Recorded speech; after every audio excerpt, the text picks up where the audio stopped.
મોડાસા નગરપાલિકાની ઘોર બેદરકારી. વોર્ડ નંબર 8 પાસે ડીપી રોડ પર પાણી ભરાવાની સમસ્યા યથાવત. વારંવાર રજૂઆત છતાં પાલિકા નિષ્ક્રિય.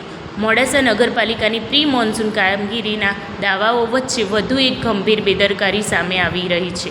શહેરના આઈજી પાર્ક નજીક આવેલા વોર્ડ નંબર 8 ખાતે ડીપી રોડ પર સામાન્ય વરસાદ પડતાં જ પાણી ભરાઈ જવાની સમસ્યા સર્જાઈ છે, જેના કારણે સ્થાનિક રહેવાસીઓ અને વાહન ચાલકોને ભારે હાલાકીનો સામનો કરવો પડી રહ્યો છે. સ્થાનિકોના જણાવ્યા મુજબ રોડ પર વરસાદી પાણી ભરાઈ રહે છે, જેના કારણે મોટા મોટા ખાડા પડ્યા છે, જેથી અકસ્માતનું જોખમ સતત વધી રહ્યું છે. રોજિંદી અવરજવર કરતા લોકો, વિદ્યાર્થીઓ તેમજ બે ચક્રી વાહન ચાલકો માટે આ માર્ગ જોખમી બન્યો છે.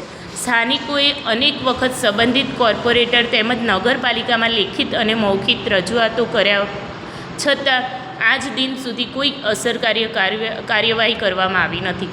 પરિણામે લોકોમાં પાલિકાની કામગીરી પ્રત્યે ભારે રોષ જોવા મળી રહ્યો છે.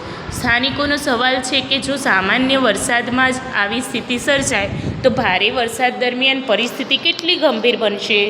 સાથે જ લોકોએ પ્રશ્ન ઉઠાવી રહ્યા છે કે જો સામાન્ય પ્રજાના ટેક્સના નાણાંનો ખરેખર વિકાસ કાર્યોમાં ઉપયોગ થઈ રહ્યો છે કે પછી માત્ર કોન્ટ્રાક્ટરોના ખિસ્સા ભરવામાં જ ખર્ચાઈ રહ્યો છે. હવે સૌની નજર મોડાસા નગરપાલિકા પર છે કે આ ગંભીર સમસ્યાઓનો તાત્કાલિક ઉકેલ લાવવામાં આવશે કે પછી લોકોને હજુ પણ હાલાકી અને અકસ્માતોના ભય વચ્ચે જીવવું પડશે. મારું નામ મોહમ્મદ યુસુફ મનવા. હું રેસિડન્ટ અહીં આગળ આઈજી પાર્ક. અહીંયા પાણી ભરાય છે અને પાણીનો કંઈ નિકાલ થતો નથી અને વારે ઘડીએ ટુ વ્હીલરવાળા અને અહીંયા પડી જાય છે. પાણી ભરેલું રહે છે. પાણીના ભરાવાના હિસાબથી અહીં આગળ કોલેજ અને હાઈસ્કૂલમાં જવાનો રસ્તો છે. અહીંથી આવતા જતાં રાહદારીઓ પરેશાન થાય છે ને રોડ બી બંધ રહે છે. એક રોડ બંધ કરવો પડે છે પથ્થર મૂકીને અને આનો નિકાલ કરવો જોઈએ નગરપાલિકાએ તાત્કાલિક. ક્યારે બન્યો તો આ રોડ?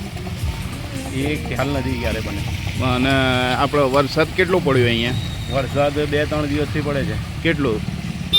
આશરે 2 ઇંચ પડ્યા હતો બધું તો. એટલે આટલા થોડા વરસાદમાં બી આ પાણી ભરાઈ જાય છે? હા, પાણી ભરાઈ જાય અને આનો કંઈ નિકાલ નથી. બરોબર. કરી દેવું. નગરપાલિકામાં જાણ કરી છે આની? આને કંઈ ખ્યાલ નથી આ લોકોએ કરી હોય તો. બરાબર. પણ અહીં ટુ વ્હીલરવાળા, 3 વ્હીલરવાળા બધા હેરાન થાય છે અને અહીં ઘડી વારે ઘડીએ ટુ વ્હીલરવાળા બી પડી જાય છે. હમણાં પહેલાં જ વરસાદમાં 3-4 માણસો તો પડી ગયા હતા અહીંયા. ઓકે.